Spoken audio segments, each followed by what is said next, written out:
Ce jour dédié pour Naël Ashkar, Shlomo Ben Abraham. C'est pas marqué pourquoi, donc pour que Dieu réalise tous ses souhaits pour le bien. Amen. Amen. La question de Gabriel. Je veux savoir c'est quoi les bienfaits et les méfaits et les causes de la parole. Les bienfaits et les méfaits de la parole. Très bonne question. Alors, comme explique le Chafetz Chaim dans l'introduction à son livre Shmirat HaLashon, Chafetz Chaim est très connu pour avoir il a écrit un grand livre de halakha sur la loi de Lashon Hara qui s'appelle le Chafetz Chaim. C'est d'ailleurs pour ça qu'on appelle le Chafetz Chaim, le nom de son livre. Il s'appelle le Rav Israël Meir HaKohen de Radin, mais on l'appelle le Chafetz Chaim. Donc aussi l'auteur de Mishnah Berurah, qui est un grand livre de halakha qui a été écrit le dernier siècle. On l'appelle Chafetz Chaim au nom de son livre de halakha de Lashon Hara. Après, il a écrit juste après, d'habitude dans le même livre, il y a un autre livre qu'il a écrit de Moussar, qui a été traduit en français, édition contraire, qui s'appelle Shmirat HaLashon, garder sa langue. Et là, c'est plus du Moussar, c'est donc faire attention, quels sont les méfaits, quels sont ta question. Et là-bas, l'introduction, il pose la question, qu'est-ce qu'il y a de si grave? Pourquoi est-ce que la bouche est tellement important chez l'être humain? Alors, il dit que c'est notre essence même. L'être humain, en quoi il est différent de l'animal? Parce qu'il parle. L'animal, on appelle ça la chai, on appelle vivant, et l'être humain, on appelle medaber, qui parle. Et celui qui parle avec Hachem, donc Béné Israël, un bon juif pratiquant, d'accord, il a une bouche extraordinaire, il peut parler avec Hachem. Il apprend la Torah d'Hachem, il apprend c'est la pensée d'Hachem, d'accord. Le Rabbi Shmuel Yochai dans le Zohar, il pose la question, comment ça se fait qu'on n'a pas deux bouches? Comment tu peux avec la même bouche dire j'aimerais acheter 1 kilo de patates? Je ne parle pas de choses interdites, mais des choses qui sont profanes. Et en même temps, tu prononces le nom de Dieu, ineffable, que des fois, tu as des anges qui vivent des millions d'années pour une seule fois dire le nom de Dieu, après ils disparaissent. Kadosh, Kadosh, Kadosh, Hachem, ils disparaissent. Et toi, tu peux prononcer le nom de Dieu tant que tu veux, utiliser sa Torah. Il faudrait deux bouches. C'est un ustensile qui est saint. Mais Hachem a voulu que, justement, on ait un seul ustensile et qu'on le sanctifie. Et celui qui fait attention, le Zohar, il dit, celui qui fait attention à ses yeux et à sa bouche, les yeux de ne pas regarder les femmes, et la bouche de ne pas dire les choses interdites, alors Dieu dit, lui, il m'appartient. C'est ça le plus dur qu'il y a. Comme on dit aussi, c'est marqué, Shuva Israël ad Hashem Elokecha, reviens Israël jusque l'Éternel ton Dieu. Il faut aller jusque vers Dieu. C'est quoi jusque? Ad. Ad, c'est deux lettres, Ain et Dalet. Ain, c'est l'œil, Dalet, c'est dibour, parole. Si quelqu'un maîtrise ça, il a tout maîtrisé. C'est le plus dur. Et je crois que c'est plus dur la parole que les yeux. Les yeux, on peut faire attention, on met les yeux. Quand on sort dehors, on fait très attention, etc. Les appareils sont protégés, etc. Mais la bouche, quelqu'un y parle.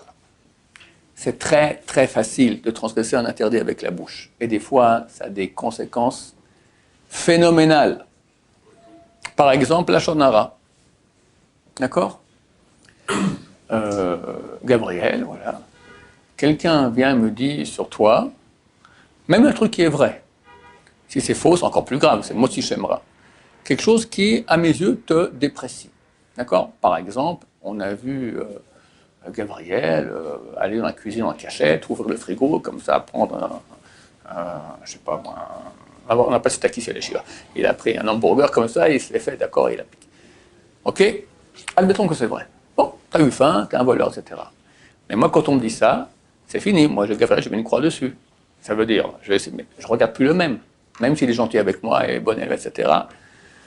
Alors ça, c'est encore un cas de la yeshiva. Mais on veut salir quelqu'un. D'accord? Aujourd'hui, il y a des gens, on m'a raconté, sur WhatsApp, d'autres choses affreuses du même type. Tout à coup, dans le réseau social, quand on commence, on le tombe dessus. On dévoile un truc sur lui. Vrai ou faux? D'accord? Si c'est faux, c'est beaucoup plus grave. Mais même vrai. Quelque chose de négatif. Il y a eu des cas de suicide. De suicide. Comment on l'a tué? Avec la parole. Le cri qui tue. Tu connais le cri qui tue chez les Chinois, c'est ça? Ouais, d'accord, pas besoin.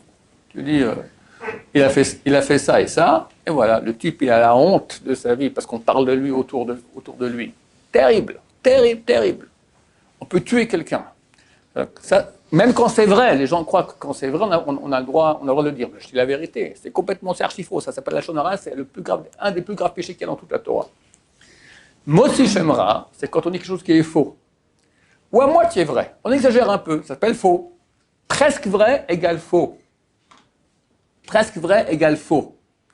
C'est presque le seul péché de toute la Torah où si le type qui a fait le mal vient s'excuser.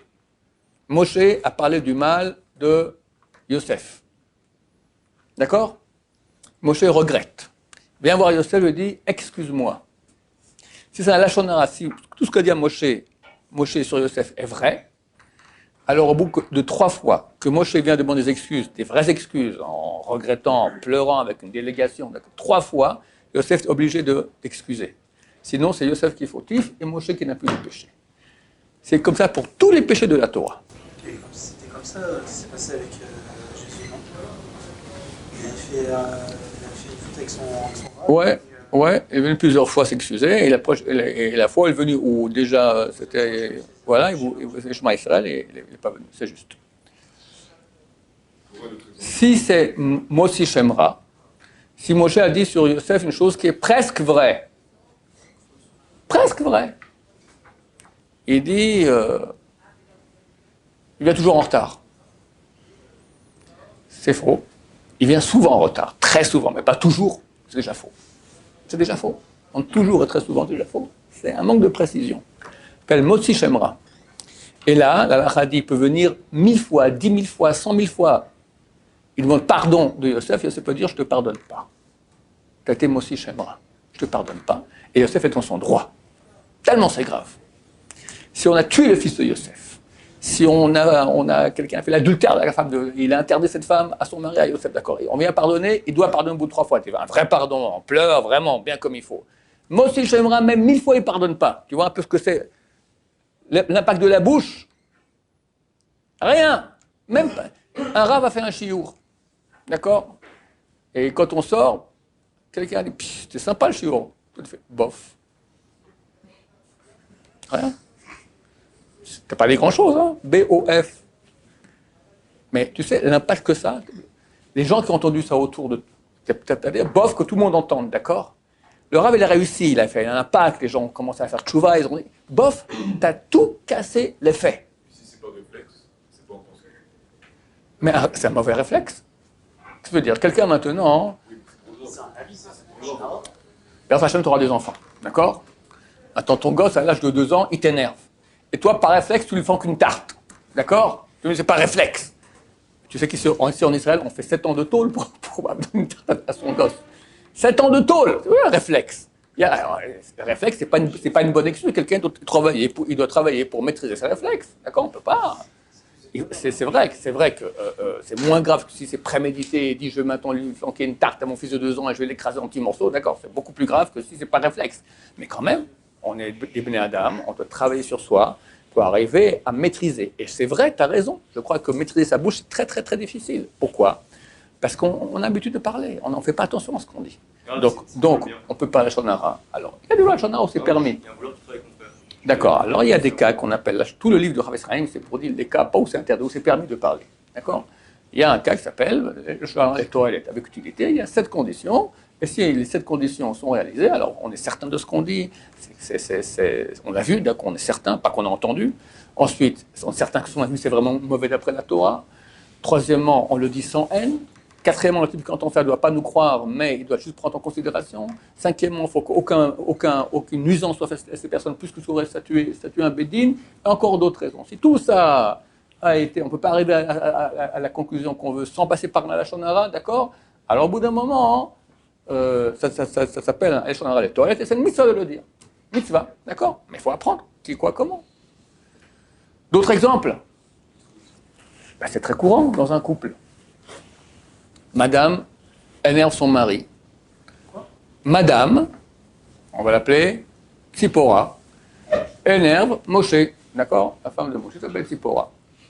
Et Moshe énerve Tzipora, et le ton monte. Il lui dit, tu fais, mais j'ai attention à toi. Je ne fais jamais attention à ce truc-là. Moi, jamais attention, c'est toi qui fais jamais attention. Moi, jamais attention, mais t'es malade. Moi, malade, toi, t'es un trip malade. Trip malade. Toi, et ton père, c'est un malade. Mon père? Alors, toi, ton père, c'est un nul. Mon père, c'est un nul. Non, mais t'as pas honte. Et on commence, et voilà. Et comme dit le Rav, ça veut dire, La voix, c'est de Jacob, et les mains sont faites de ça. On commence avec la voix, après on commence avec les. D'accord? Hachem Ishmor. Ça, c'est pas la parole. Attends, des fois. Laissez l'autre, mais des fois, le type s'est énervé, il a dit un mot en trop. Il a dit, t'es comme ton père, t'es comme ta mère. D'accord? Quand t'es nul, tu l'as, comme ta mère. Et tu te rends compte que t'es trop loin. 40 ans, elle va pas oublier ça. À chaque bagarre, et en plus t'as parlé sur ma mère, et en plus, 40 ans. Toi, tu l'as fait les excuses, pla, tu l'as invité au restaurant, tu l'as acheté une bague en diamant, un moto en vison, tout ce que tu veux. Je m'excuse.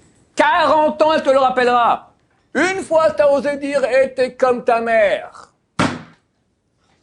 Alors, tu vois que c'est un problème, la bouche. C'est terrible, les dégâts qu'on peut faire, mais c'est inimaginable. Arriver, c'est un travail d'une vie entière, maîtriser sa bouche, faire attention, être délicat avec son prochain, sensible, faire attention de ne pas blesser, faire attention, lire beaucoup de moussard là-dessus, commencer à faire attention, c'est une éducation de la bouche, Oui. Par exemple, je parle comme ça, je n'aime pas les enfants. C'est-à-dire, à qui t'as dit ça? Non, moi je sais pas, c'est un exemple. Un exemple. Mais dans l'exemple, à qui t'as dit ça? Moi je dis comme ça à quelqu'un. Ouais. J'aime pas les enfants. Ouais. Est-ce que ça va toujours pas aimer les enfants? Ça va créer une barrière? C'est pas forcé que ce que tu as dit maintenant, parce que si un beau jour tu dis je me suis trompé, je regrette. Donc je répète pour que les gens entendent. Quelqu'un a dit j'aime pas les enfants. Il a dit sur lui-même, d'accord? Admettons que la personne qui a dit ça va jamais le dire à personne, parce qu'un jour tu as dit ça à ton copain, et un jour tu refais une rencontre avec Sarah, elle te plaît, tu dis mais Sarah, elle appelle ton copain pour voir, dites-moi, Gabriel, c'est un bon garçon. Oui, écoutez, mais je sais pas, un jour il m'a dit qu'il voulait pas d'enfants, il aime pas les enfants. Ah oui, bon, merci. Elle raccroche, elle t'appelle, mon cher ami, c'est terminé. Le chidour, il est mort. D'accord? Donc, des fois, il y a des choses qu'on peut dire. Si les gens vont parler, ça peut faire des. Des fois, ils doivent parler. D'accord? Ils doivent parler. Attends, mais toi, tu parles maintenant que tu as dit une femme tout seul, par rapport à toi-même. D'accord? Tu étais au côté, tu étais HM, j'aime pas les enfants. Est-ce que ça a un impact? Ça se peut que ça a un impact, je ne sais pas, parce que la parole, elle a un impact. Mais pas très grand, parce que tu n'as qu'à dire HM. J'ai dit l'autre jour que j'aime pas les enfants, je me suis trompé, j'aime les enfants. Et tu réponds. D'accord? Oui, elle crée, mais les anges qui sont créés entre toi et Dieu, c'est toi les anges que tu as créés, c'est facile à réparer. Parce que tu as créé un ange mauvais, tu peux lui mettre une croix dessus, d'accord? Et créer un ange bien. Tu n'as qu'à faire tchouva. Mais quand tu as parlé à des gens, ça devient. Quand je parle que la parole, elle est destructrice, c'est beaucoup dans les relations avec les autres. C'est ça qui est très grave, tu comprends? C'est facile. Combien de parents ont détruit leurs enfants rien qu'avec la parole? Rien qu'avec la parole. Ils ont été durs, ils ont été méchants, ils ont été un nul, ils ont dit à leur fils, ils l'ont dévalorisé. J'en vois des élèves qui viennent à la Shiva, ils n'ont pas confiance en eux toute leur vie. Pourquoi? Parce que les parents les ont cassés en petits morceaux, boum, boum, boum. Qu'est-ce que... Un enfant, comment il peut se battre contre son père et sa mère? C'est ses repères. Et si le père et sa mère, ou même un des deux, ça suffit. Le gosse, il est ratatiné, c'est terrible. Et il y aura un jugement là-dessus, ces parents qui font des choses terribles sur les enfants. Ils vont être jugés, c'est clair, chez Mishmor. Qu'ils fassent chouva. Ça n'existe pas des parents qui ne font pas d'erreur. Hachem est fait comme ça, qui donne des enfants à des parents jeunes idiots. D'accord? Un homme normal à 23, 24 ans, 25 ans, il devient déjà papa. Mais il est nul. On lui donne déjà une neshama, il doit faire attention. Je ne sais pas comment on fait un truc pareil. Alors, s'il a reçu l'exemple excellent de ses parents toute sa vie, comme c'est le cas dans le monde orthodoxe, des gens bien dans le monde orthodoxe, il en a un exemple. Alors, lui, il a vu. Alors, il va faire la même chose, c'est bon. Mais c'est 2% de la population. Tout le reste, d'habitude, les parents sont des tordus. Et lui, de façon naturelle, il refait les mêmes erreurs qu'il a vues chez ses parents, chez ses enfants. Et on est parti pour des générations de tordus. Non, ça ne change rien du tout. Il faut commencer à se former, à se construire maintenant à votre âge. Et cette année, ici à la Yeshiva, commence à travailler sur soi-même pour être bon, pour être sensible, pour être responsable. C'est un travail, c'est une construction, c'est pas facile. Et si tu suis ton yetzer, tu suis tes penchants de paresse, de nervosité, de « y'a moi et je m'en fous des autres », d'accord, de gava, d'orgueil, t'es fichu. Si ce n'est pas cette année, c'est la Yeshiva que tu vas faire ça, quand tu vas le faire? Avec ta femme. Mais les dégâts que ça fait, c'est inimaginable. Regarde ce qui se passe sur le terrain. 98% des couples, c'est la guerre. Mais la guerre des Kalachnikov. Et des fois les bombes atomiques. Et vas-y le divorce, et avec les enfants, et tatati, et tatata. J'avais ici, on a fait un camp d'été il y a 5-6 ans, je ne sais pas, avec un garçon d'une école juive très connue à Paris. Il m'a dit, on est 40 dans notre classe, il y en a 3 dont les parents ne sont pas divorcés. Et tu crois que les 3, ça va bien chez eux à la maison? Tu crois que ça va bien chez ces 3? Jamais de la vie. Pourquoi? Parce que les hommes, et je vous dis, c'est plus les hommes que les femmes, c'est des tordus. Parce qu'ils ne sont pas travaillés. À votre âge, il y a un travail énorme à faire de travail sur soi. Être humble, s'écraser, se la fermer, la bouche. Comment on fait pour savoir si on est prêt à tout ça, si on est... Tu viens voir le Rav Kohen ou moi-même, on te dira tout de suite. T'es pas prêt. Personne n'est prêt ici. Voilà, c'est bien clair. À se marier? Non, mais... Personne. Il y en a qui sont très loin, il y en a qui sont plus proches, mais personne. Voilà. Ken. Ça dépend de leur travail. Il y en a qui foutent rien. Bien sûr. Il vient au cours, machin, tout ça, il reste le même. Je vois bien. Regarde. D'abord, tu as pris yeshiva, d'accord? Ils ont fait 4 semaines de yeshiva. 5 semaines à tout casser. Ils sont arrivés. Une semaine en retard, on a commencé la yeshiva une semaine plus tard. Après, ils ont fait 2 semaines de confinement. Après, on a fait 5 semaines. Après, ils sont partis. Ils n'ont pas pu revenir. Alors, toute la bande des Lyonnais et des Marseillais qui sont partis, les 6 qui sont partis, ils ont fait 5 semaines de yeshiva. Ceux qui sont venus, il y en a qui n'ont rien foutu pendant ces 5 semaines aussi. Il y en a des comme ça. Donc, leur premier jour de yeshiva, c'est aujourd'hui. Et dans 1 mois et demi, c'est fini. Alors, qu'est-ce que ce type-là, j'ai fait une année de yeshiva. Gros malin. Une année de yeshiva, t'as fait peut-être 1 mois et demi, peut-être 2 mois et demi à tout casser. Et encore, si tu as bien fait ton boulot comme il fallait bien. Et comment voulez-vous que les gens ils changent comme ça? On n'est pas des crêpes. Hop, j'étais un nul, tac, je deviens un bon sadique. Ça n'existe pas les crêpes. C'est du travail quotidien. Travailler encore. Et on avance. Et Dieu, à votre âge, c'est facile, parce que vous êtes encore malléable. Mais après, dès qu'on vieillit plus, ça devient beaucoup plus dur. C'est comme un arbre. Au début, il est doux, tu peux le faire. Après, l'écorce devient du vrai bois sec. Comment tu peux le changer? Terminé, le type là, il a poussé tordu, va le changer. Elle ne me dit pas que vous ne voyez pas autour de vous. Moi, je vous dis, ma femme s'occupe de gens, moi, je m'occupe de gens, je connais des amis aussi qui s'occupent de gens. C'est phénoménal, le nombre de maris tordus qu'il y a. C'est beaucoup plus que... Il y a des femmes tordues, il y en a aussi, c'est vrai.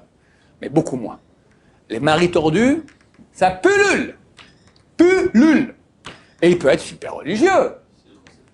Il y en a beaucoup. Et il peut être super religieux, une grande barbe, un grand chapeau et un assassin. Pas un qui va assassiner avec un couteau, mais il tue tout autour de lui avec sa bouche. Et quelqu'un qui n'est même pas dans la Torah, encore plus. Encore ce type-là, il a des chances d'en sortir, il a reçu, il a quelques... Chémichement. Voilà, pour les dégâts de la bouche, mon cher ami. La bouche, l'expression de ce que tu as, toi. Ce qu'il y a dedans, c'est ce qui sort dans la bouche. C'est des gens qui parlent salement, des gens qui sont orgueilleux, des gens qui s'énervent facilement. Tout ça, ça prouve que le type, il n'est pas réparé. Il y a un boulot à faire. Pardon? Tout le monde a tout ça d'un coup. Donc, que quelqu'un est né parfait, s'il est né dans une famille orthodoxe, bien, ce qui est rare, et qu'il a une bonne éducation, de parents qui savent éduquer, alors lentement, il arrive, ça marche. Moi, ma première fille qui s'est mariée, d'accord? Aujourd'hui, 7-8 enfants, d'accord? Je lui ai dit, je l'ai averti pour le mariage, c'est super difficile, il faut faire attention, machin, etc. Parce que moi, j'étais habitué aux gens que je m'occupe, d'accord? C'est le grand bal, c'est très difficile. Elle m'a dit, papa, tu m'as fait, après quel mois de mariage, elle m'a dit, tu m'as fait un tableau tout noir, c'est tout rose. Baruch Hashem. Pourquoi? Parce que son mari et elle, ils ont reçu, je pense, une éducation qui est bien, qui les forme dès l'âge le plus tendre à savoir retenir leur bouche. Elles font les lois de la Shonara tous les jours, elles se travaillent pour être... Et c'est un travail, elles sont éduquées comme ça dans les écoles, à faire un travail sur elles-mêmes pour devenir des gens bien. C'est leur boulot, leur target dans la vie, bien, pas faire de mal à personne, jamais parler sur quelqu'un, jamais, si oui, ils pleurent, ils font tchouva, etc. Alors évidemment, après qu'ils se marient, ça marche très bien. T'as un type comme ça, t'as une femme comme ça, ensemble, ça marche. Et quelqu'un n'a pas reçu cette éducation, c'est la majorité de nos peuples, d'accord? Alors pourquoi ça marcherait? Il faut faire ce boulot. Et c'est un travail, je vous dis, c'est un travail, ça ne vient pas comme ça. Alors on fait un mariage clinquant, on s'adore, tout ça, et déjà des fois avant le mariage, déjà, ça ne marche plus. Mais après, mais c'est le patatras total. Total. Alors des fois, tu as des femmes qui s'écrasent et qui supportent. Miskenot, supporter ce pas un mari, c'est un fauve, un lion, d'accord, un fauve. Miskenot, ce qu'on entend comme truc, mais c'est phénoménal. Aïe. Oui. Si on joue sur la vie de notre mère, On joue sur. On jure. On jure jamais. Chas et shalom. Chas et shalom. On ne jure jamais. Le mot jure doit être banni du lexique. Ça n'existe plus. Je vous jure, je te jure, sur la tête de jamais. Jamais. Ça ne rentre pas dans la bouche d'un juif juré. Jamais. Jurer, c'est très grave. Voilà, c'est tout. C'est un impact. C'est que tu dis que Dieu est témoin. J'amène la présence de Dieu maintenant pour témoigner que ce que je dis est vrai. Promesse, c'est une chose. Promesse, c'est moins grave. Oui. Je sais, c'est très français, Je vous jure, c'est complètement fou. Alors, j'ai posé la question. Peut-être que quand on est habitué comme ça, cette façon de parler, c'est moins grave. Non, on m'a répondu. Non, ça reste très grave. Et tu prends les livres des rabbinim il y a quelques siècles, ils parlent des péchés qui touchent beaucoup de gens. Ils disent aussi, Shvuat Shav, les gens qui jurent pour un oui, pour un non. Alors, dans le monde orthodoxe, ça n'existe plus aujourd'hui. Plus jamais entendra quelqu'un qui dira je jure, d'accord? Mais dans les gens moyens comme ça, mais c'est terrible, extrêmement grave. Ça ne rentre pas dans la bouche d'un juif. Même pour quelque chose de vrai. Même quelque chose de vrai. Il y a une Gemara qui dit comme ça, que dans certains cas, dans la halakha dit que une personne, par exemple, je t'ai prêté 100 shekels, et je lui rends les moitiés, mais je lui ai rendu 50 shekels. Tu dois jurer que, effectivement, tu m'as rendu 50 shekels. La halakha dit comme ça. C'est déjà plus de 1500 ans qu'on fait jurer personne. Au Bédine, tribunal rabbinique, on parle. Pas 50 shekels, 50 000 shekels, d'accord? C'est une perte totale. D'après la loi, on devrait jurer, on ne jure pas. La Gemara raconte la chose suivante. Qu'un jour, un type est venu voir une femme, lui a dit, écoute, une pièce d'or. Ça ne dérange pas, je te fais confiance, tu la gardes et je vais la reprendre dans quelques temps.